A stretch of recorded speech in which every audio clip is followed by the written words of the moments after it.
গুরুর আদেশ মানতে গিয়া পাইলাম বনবাসে, মশার কামড় খাইয়া হাত বাহু যাই ফুলিয়ার মশাই কামড়ায় রে, মশাই কামড়ায় রে। কিরে এই জঙ্গলের মধ্যে গান কই গেরা?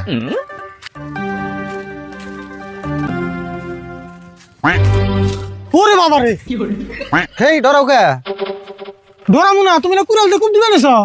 হেই খুব দিম কে তোমারে? আমি সে কুড়াল কান দিয়ে নিলাম। ও খুব দিবে চালাই তাহলে আমার ডরি না পরে আমার গুম গেছেন গা। আচ্ছা তুমি জঙ্গলের মধ্যে বইয়া গান গাইতেছো কে? গান গাবো না তাহলে কি করো? আইসি বনবাসে, 1 লাখ বই থেকে ভালো লাগে।